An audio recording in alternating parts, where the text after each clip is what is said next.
For today's lesson, we will be going over population demographics and specifically in the US and how it is that these demographics can change and evolve throughout the years and due to certain events and circumstances.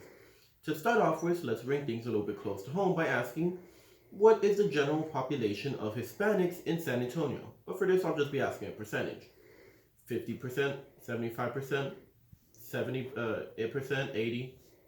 Now, the population of Hispanics in San Antonio is 64%.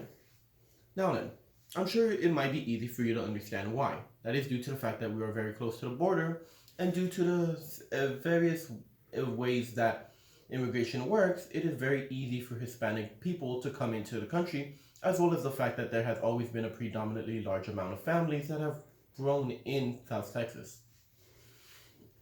Now then, another interesting question I'd like to ask you is, where else do you believe that there might be different gatherings of Hispanics within the U.S.? Now then, how might these gatherings be affected due to various changes in history? To bring this up, here is a map of the Hispanic populations throughout the U.S.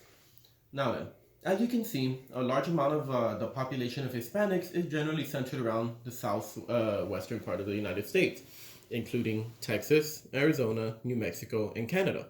Interestingly enough, you can also see that there are some populations farther up north, such as in Michigan, as well as Wisconsin. Historically, the reason for this is due to the fact that oftentimes Hispanics that would come into America would often find migrant work, which is seasonal work. And due to this fact, this would generally bring them up to these northern areas. And of course, as one would have it, these populations would tend to set up homes and end up living in these areas. By looking at this map, you can more or less see how it is that throughout history, Hispanics have kind of grown throughout the United States and how it is that various changes and various things that the Hispanic people have gone through in America have affected where it is that they end up living. Now then, can you guess of another group that might have had their homelands changed throughout American history? Now then, I'm sure you can guess, this is the Native American populations. The Native Americans, which I'm sure you know, which used to cover the entire American continent, can now be mainly found in western parts of the United States. Now then, I'm sure many of you can already guess this, but this is due to the fact of reservations. Throughout American history, there is of course the event known as Manifest Destiny, in which Americans have attempted to move further westward. And of course, this did mean taking the lands of natives and pushing them further and further west. Looking at this map, you can see various different areas in which these reservations now stand. And as you can see, Native Americans tended to stick closer together due to their culture, and thus did not really separate too much outside of this area.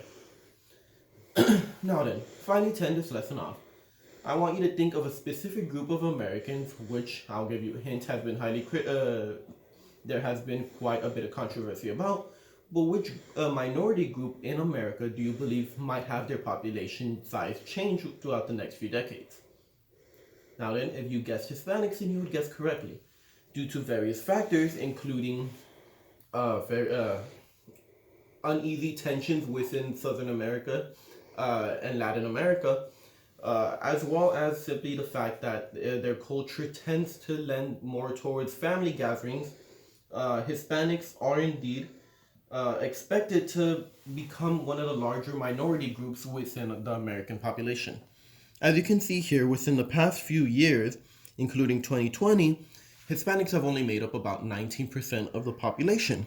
But various studies are starting to point that this might change and end up heading up to the high 20%. This, of course, making them a very large population group.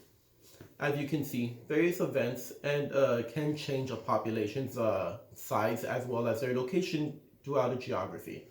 And as I said before, these events can very much change where these groups live and how big these groups are drastically. Thank you very much.